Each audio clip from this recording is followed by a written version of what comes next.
اعوذ باللہ من الشیطان الرجیم بسم اللہ الرحمن الرحیم۔ وسائل الشیعہ جو کہ مکتب جعفریہ کی ایک مستند کتاب ہے، اس میں ایک حدیث موجود ہے جو میاں اور بیوی کے جو تعلقات ہیں ان کو ظاہر کرتی ہے کہ بیوی کا اپنے شوہر کے ساتھ کیسا تعلق ہونا چاہیے، اس کے ساتھ اس کا رویہ کیسے ہونا چاہیے، اور جب اس کا رویہ اچھا ہوگا تو خداوند کریم اس کو کیا انعام عطا فرمائے گا۔ یقین جانی ایک ایسی حدیث جس کو سن کے انسان یہ سوچنے پہ مجبور ہو جاتا ہے کہ واقعاً خداوند کریم نے حضرت انسان کے لیے اور بالخصوص خواتین کے لیے کیا کیا اجر رکھے ہیں۔ وسائل الشیعہ میں جو حدیث موجود ہے، میں آپ کے سامنے فقط اس حدیث کو بیان کروں گا اور اس کا ترجمہ آپ کے سامنے بیان کروں گا۔ وسائل الشیعہ میں حدیث موجود ہے ان امام علیہ السلام، اور امام علیہ السلام کا یہاں پر نام درج نہیں ہے کہ یہ کس امام سے یہ روایت ہے، لیکن جس امام سے بھی ہو وہ چہاردہ معصومین علیہ السلام میں سے ہی ہیں۔ امام فرماتے ہیں کہ ثلاث من النساء یرفع اللہ عنہم عذاب القبر ویکون محشرہم مع فاطمہ بنت محمد۔ امام فرماتے ہیں کہ 3 خواتین ایسی ہیں کہ جن کو خداوند کریم یہ خوشخبری سنا رہا ہے کہ خداوند کریم ان سے عذاب قبر کو اٹھا لے گا، یعنی انہیں عذاب قبر نہیں ہوگا۔ اور اس سے اگلی بات وَيَكُونُ مَحْشَرُهُمْ مَعَ فاطمہ بنت محمد، اور قیامت والے دن جب وہ خواتین محشور ہوں گی تو وہ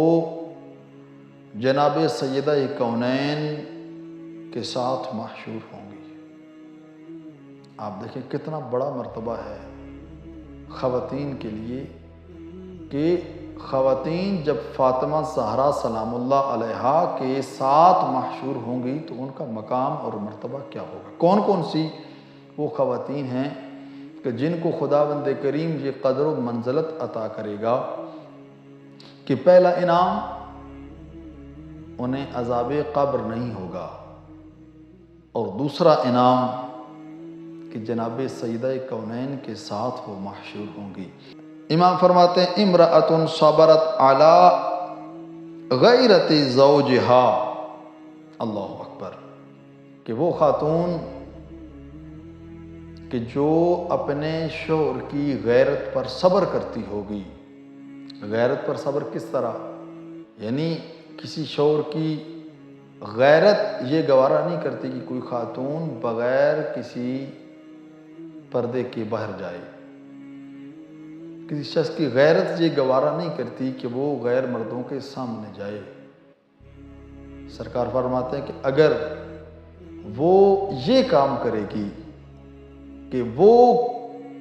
سرکار فرماتے ہیں کہ ہر وہ کام جو اس کے شوہر کو گوارا نہیں ہے وہ اسے بچ کر رہے گی، خداوند کریم اس کو یہ انعام عطا کرے گا کہ اس پر عذاب قبر بھی نہیں ہوگا اور اسے جناب سیدہ کونین کے ساتھ محشور کیا جائے گا۔ دوسری، اور یہاں پر یہ بھی عرض کرتا چلوں، یہاں پر 2 جملے ہیں۔ ایک جملہ ہے امرأۃ صبرت علی غیرت زوجہا، اور دوسرا ہے علی فقر زوجہا، کہ شوہر غریب ہے اور وہ خاتون اپنے اس غریب شوہر کا ساتھ دیتی ہے، اسے تانے نہیں دیتی، اس کا ساتھ دیتی ہے اور صبر کرتی ہے، اس کی غربت کے اوپر صبر کرتی ہے۔ فرمایا اس کو بھی یہی چیزیں ملیں گی، نہ تو اس کو عذاب قبر ہوگا اور اس کے ساتھ اس کا جو حشر و نشر ہے وہ جناب سیدہ کونین کے ساتھ ہوگا۔ دوسرا فرمایا امرأۃ صبرت علی سوء خلق زوجہا۔ ہمارے معاشرے کا ایک اہم مسئلہ کہ شوہر وہ بد اخلاق ہے، گالیاں دیتا ہے، شوہر ایسا ہے کہ کہ جس کا اخلاق اتنا برا ہے کہ وہ مارتا پیٹتا ہے۔ جو خاتون اپنے شوہر کے برے اخلاق پر صبر کرے گی، امام فرماتے ہیں کہ اس کو یہی دو انعام ملیں گے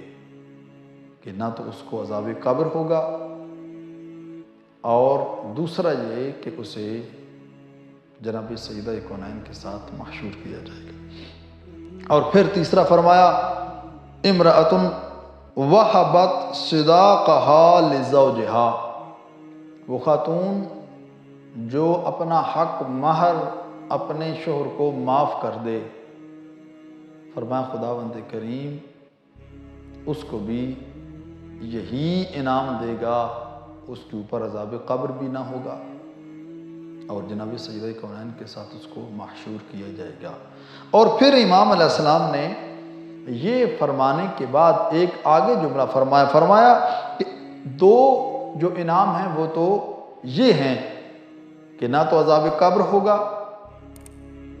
اور ساتھ اس کے جناب سیدہ کونین کے ساتھ محشور کیے جائے گا۔ پھر امام فرماتے ہیں وَيُؤْتِ اللَّهُ كُلَّ وَاحِدَةٍ مِّنْهُنَّ، امام فرماتے ہیں کہ خداوند کریم ان تینوں کو ایک اور درجہ بھی عطا کرے گا، وہ یہ ہے کہ 1000 شہیدوں کے ثواب کے برابر ان خواتین کو ثواب عطا کیا جائے گا۔ جتنا ثواب 1000 شہیدوں کا ہے وہ ثواب اس کو عطا کیا جائے گا، اور ان کے نامہ اعمال میں پورے سال کی عبادت کا ثواب درج کر دیا جائے گا۔ یعنی انہوں نے عبادت کی نہیں ہے،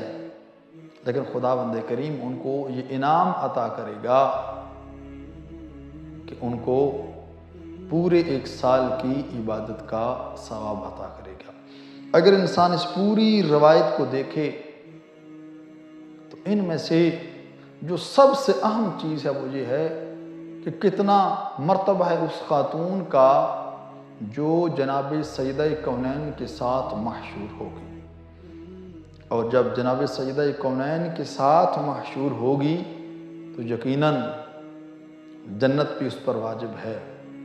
ساری آسائشیں وہاں پر اس کو ملیں گی چونکہ وہ جناب سیدہ کونین کے ساتھ ہے۔